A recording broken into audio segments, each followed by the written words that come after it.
Les configurations d'entreprise sont une théorie créée par Henry Mintzberg. C'est un économiste canadien.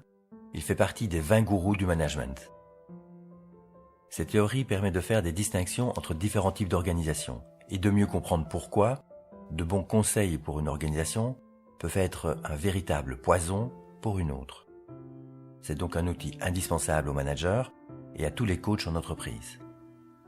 Voyons d'abord ces différentes configurations. Nous verrons ensuite comment les utiliser. Les entreprises entrepreneuriales sont de petites entreprises avec un patron qui dirige tout. Chaque employé doit suivre les ordres du patron. Par exemple, l'entrepreneur qui surveille constamment ses ouvriers.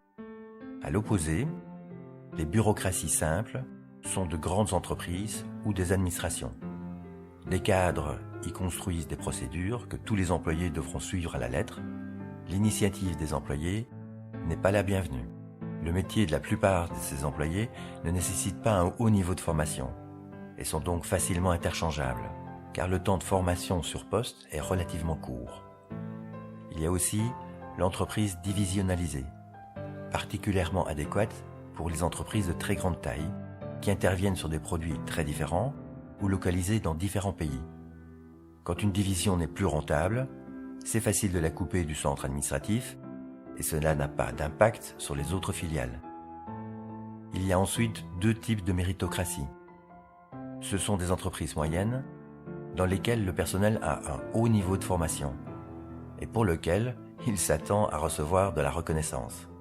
Il y a d'abord la bureaucratie professionnelle, dans laquelle le métier nécessite des tâches répétitives et les services seront séparés, voire autonomes. Comme par exemple une polyclinique dans laquelle un dentiste soignera des caries tout au long de l'année et pour lequel les gynécologues ne pourront faire aucun commentaire sur sa façon de travailler. La seconde méritocratie est l'adocratie. Ça n'a rien à voir avec les capitaines ad hoc, ça vient de ad hoc qui signifie parfaitement adapté. C'est également une entreprise moyenne avec un haut niveau de formation de son personnel. Par contre, les tâches ne sont pas répétitives. Elles peuvent changer en cours de mission.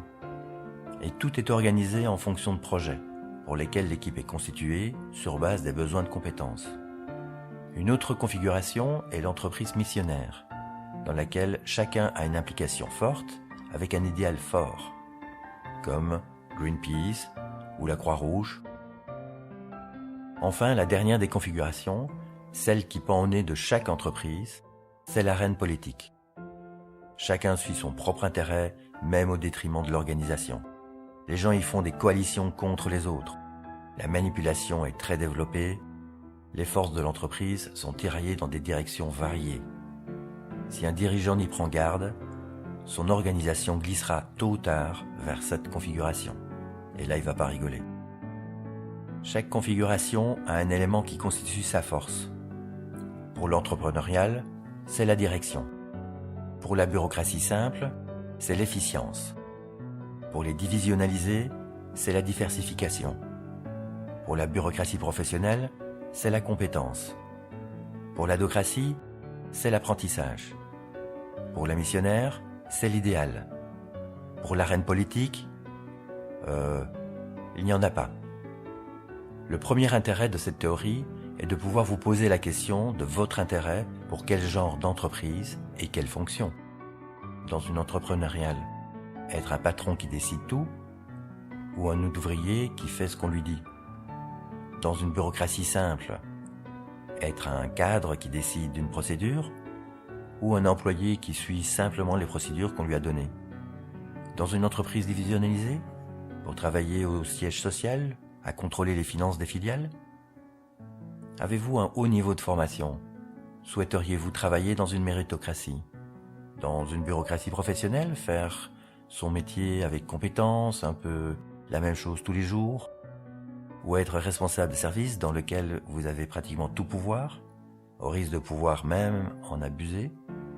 Ou dans une adocratie, pas beaucoup de hiérarchie, fonctionnement en projet, avec un travail qui change régulièrement, auquel il faut s'adapter, chercher des solutions que d'autres ne voient pas? Ou préféreriez-vous travailler dans une organisation missionnaire, poursuivre un grand idéal qui colle à vos convictions? Pour l'arène politique, personne ne veut y travailler.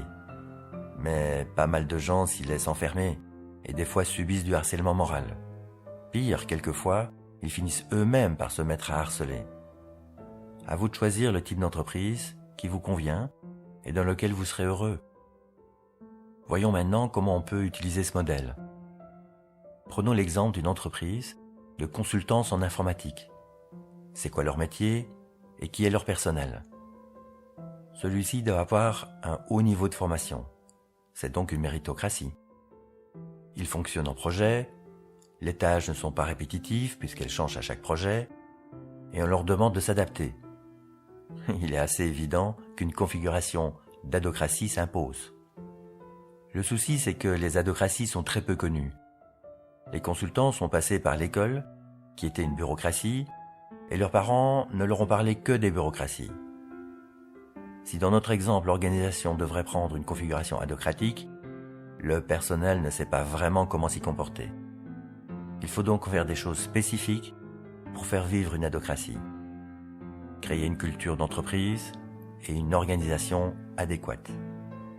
Pour cela, les outils de la PNL seront très pratiques. La culture d'une entreprise est constituée par ses valeurs, ses croyances, ses métaprogrammes et ses rituels. Dans une adocratie, les croyances qui s'imposent sont priorité aux besoins du projet, les envies de chacun passent après, c'est la culture de la mission. Personne ne devrait être en surcharge de travail. Cela veut dire que chacun doit demander de l'aide s'il en a besoin et que chacun regarde autour de lui pour identifier un collègue qui en aurait besoin. À charge de revanche, si j'aide quelqu'un, il sera présent quand j'aurai besoin de lui plus tard. C'est la culture du soutien. Mon idée doit être martyrisée par d'autres avant de la mettre en pratique. Cela évite qu'une personne tombe amoureuse de son idée, qui pourtant ne serait peut-être pas forcément la plus parfaite. C'est la culture de la coopération et du feedback.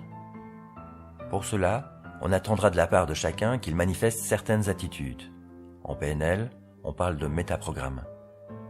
Dans une adocratie, on attend de vous que vous soyez actif, c'est-à-dire attentif aux problèmes qui pointent leur nez, que vous posiez des actions pour le résoudre, et donc de ne pas fermer les yeux.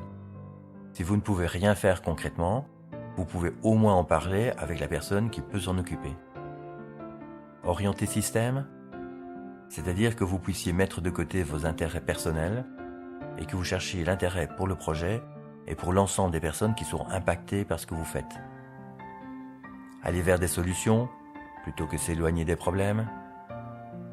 Dans les échanges au sujet d'un point, être en accord, c'est-à-dire ouvert à discuter de tout, se mettre ensuite en désaccord pour challenger la solution, et quand la décision est prise, se remettre en accord et travailler comme un seul homme à la réalisation de la décision, même si ce n'est pas mon idée. C'est décidé, alors on ne sabote pas. On attend aussi que chacun prenne le feedback et en fasse quelque chose. Mais si on donne du feedback aux gens, il faut qu'ils ne fassent pas de confusion nivologique, c'est-à-dire de le prendre mal, de le prendre au niveau d'identité au lieu des comportements, des compétences ou des attitudes.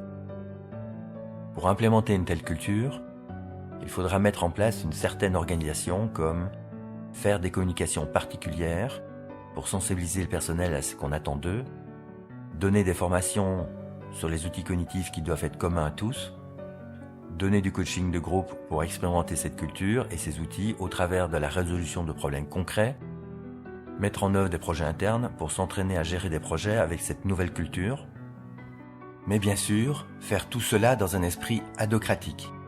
Par exemple, un formateur dans une formation ne doit pas expliquer tout clairement, ce qui entraînerait les participants à le suivre.